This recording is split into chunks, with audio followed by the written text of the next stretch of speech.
On this week's episode of the Rambler Sports Locker, men's basketball fights to remain in first in the MVC, and Blaise Radosevic is fired up about Arch Madness.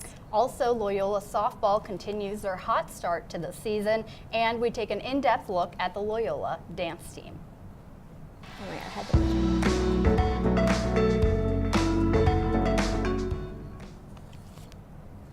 Welcome back to this week's episode of the Rambler Sports Locker. I'm Ioanna Kekatos. And I'm Hayley Spitler. On Sunday, February 24th, the men's basketball team looked to break out of a three-way tie for first in the MVC with a game against Southern Illinois University.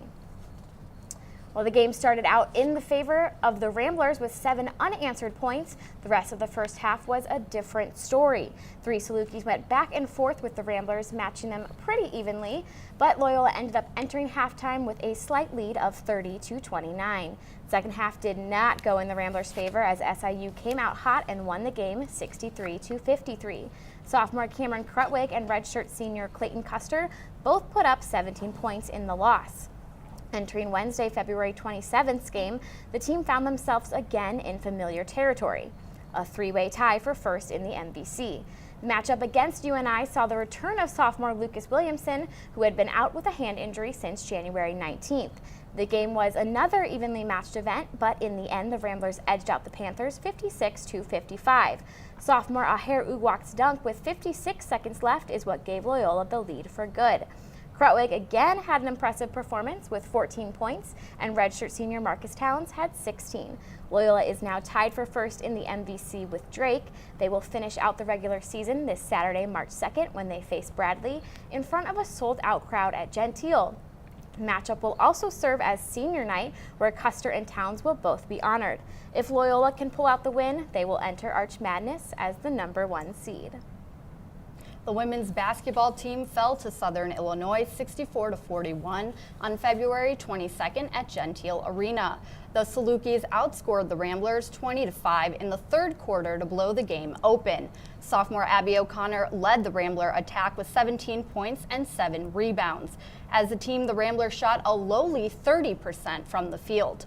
Loyola suffered another blowout loss on senior night to Missouri State on February 24th at Gentile. The Bears downed the Ramblers 85-58. 4 Ramblers scored in double digits, led by O'Connor's 16 points. Missouri State exploded in the second half.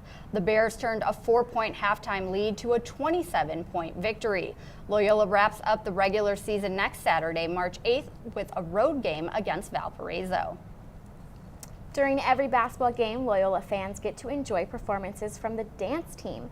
RSL met up with some of the dancers to learn more about the squad.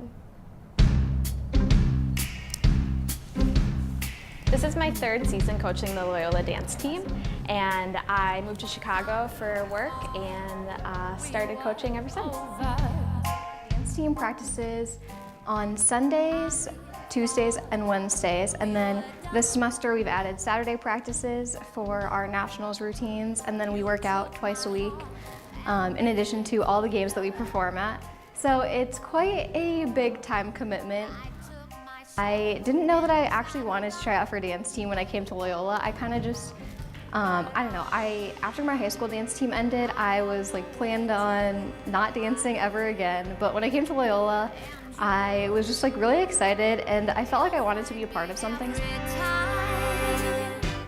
It's honestly great because Jackie is a great coach, which is amazing, and that she can trust us enough to take care of a lot of things. What I love about coaching is the fact that I'm able to kind of build these relationships with young women at this kind of pivotal point in their life. You know, they've moved to college, they're on their own, they're making decisions for themselves, and so it's fun to see that and to kind of guide them and to apply the skills and the life lessons that they're learning on the team to their life outside of the team. And it's really an exciting thing to help mold them and to want them to strive to be the best versions of themselves. Dance team is really a second family to me because we're with each other so much since we practice so often, but it's more than that. It's a common interest that we all share and a common goal that we all share. Your friends are your family when you're a dancer. I would say whether you're trying out for a dance team or basketball, softball, any sport, Just give it your all and make sure that it's something that you enjoy, because at the end of the day, you're gonna be tired of practicing or working out and all that stuff, but if it's something that you enjoy, then it's gonna be worth it. It may be the off-season for Loyola women's soccer, but the team is still making moves. Loyola signed head coach Barry Bimby to a contract extension through the 2022 season on February 28th. Bimby has been at the position for 8 seasons. Last year, Bimby guided the Ramblers to 11-7-2 record in the MVC and regular season and tournament titles. The team also made their first NCAA tournament appearance since 2007 last year. On February 22nd, Loyola women's softball played 2 games against number 19, Indiana Mercer. Loyola fell to Indiana 1-0 and then dominated Mercer in a 5-inning run rule victory. Senior Katie Kasupke racked up a season-high 4 RBI in the 9-0 win. This put her RBI total at a 10, becoming the second Rambler to crack double digits this season. On February 23rd, Loyola captured 2 victories against North Carolina, A&T, and Akron. Both games were run rule victories as Loyola defeated North Carolina, A&T 8-0 and Akron 11-2. The Ramblers got a home run and 5 RBI from both senior Katie Kasupke and junior Shannon McGee over the course of the 2 games. Senior pitcher Keenan DeLizel registered a career-high 9 strikeouts in her 5-inning complete game shutout of Mercer. On February 24th, Loyola fell in another nail-biting contest to number 19, Indiana, 3-1.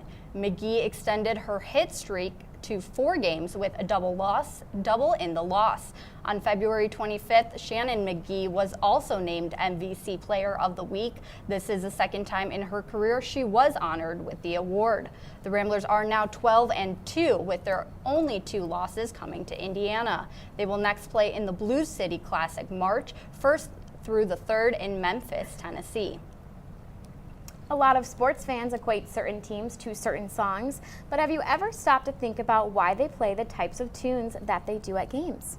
RSL reporter Gwendolyn Brown has an in-depth look at the music played inside arenas. Gwen? Thanks, Ioanna.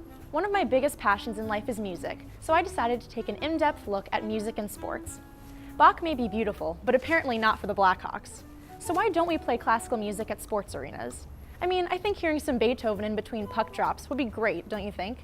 However, that is not the reality.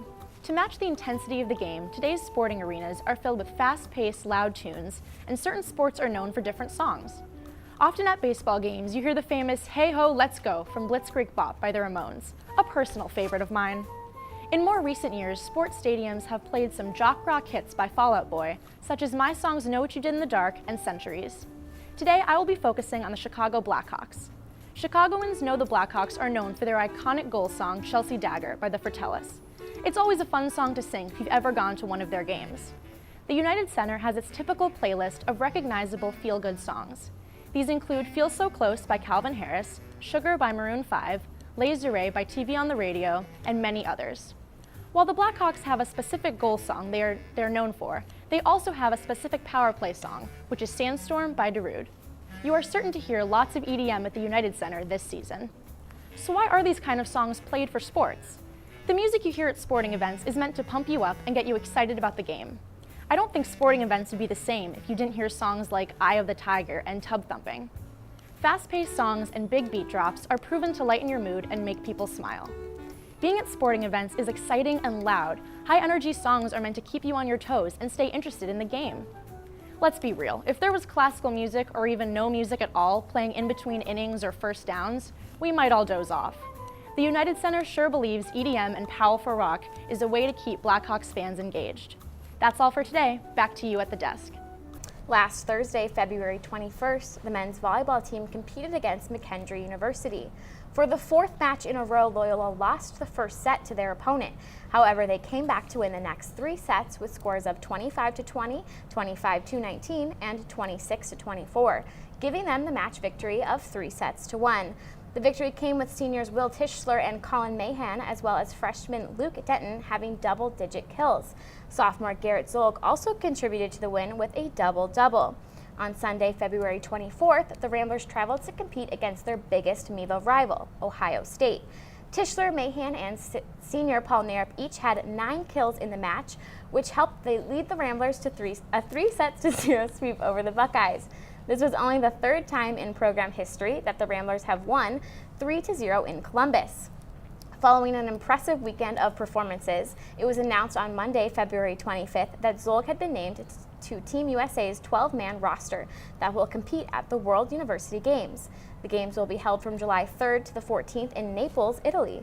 Loyola has now won 7 straight matches and has started MIVA play undefeated with a record of 6-0. They will be back in action this Friday, March 1st, against Lewis University. The Loyola track and field team was in action February 23rd and the 24th for the MVC Indoor Championships in Cedar Falls, Iowa. After finishing second last year, junior Eric Burns won the long jump title with a 7.38-meter jump.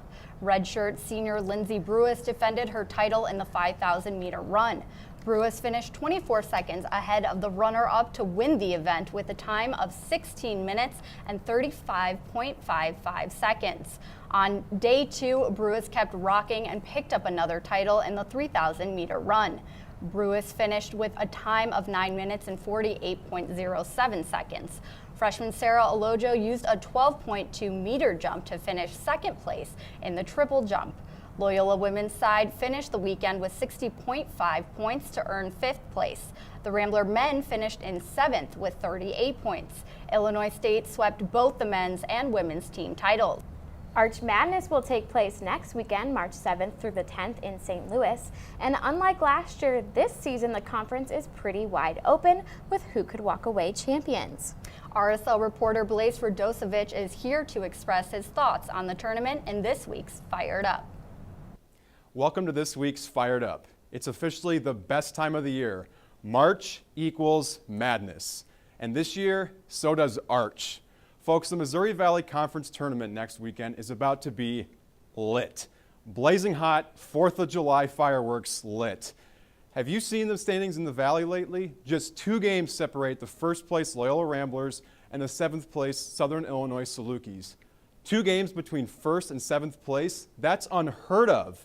In addition, 2019 will be the first season in Missouri Valley Conference history where the regular season conference champion has at least 6 losses. 6 losses. It's never happened before. If that's not madness, I don't know what is.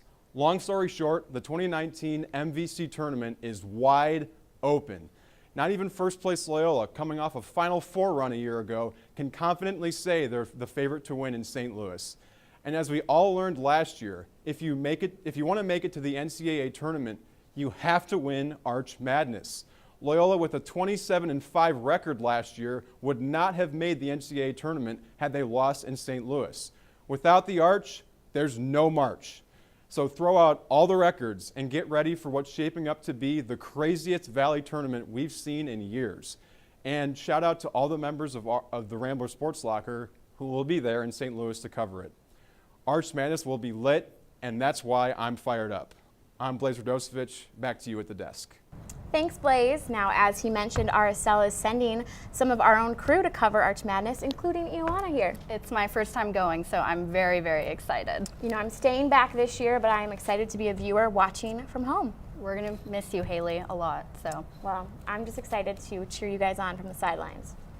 For our full episodes and the chance to get in on the conversation, follow and like our social media handles for an up-to-date look at all things Rambler Sports. Thanks for joining us tonight. I'm Hayley Spitler. And I'm Ioanna Kekatos. Check back next week for RSL special coverage of Arch Madness from St. Louis. And as always, don't forget to turn out the lights.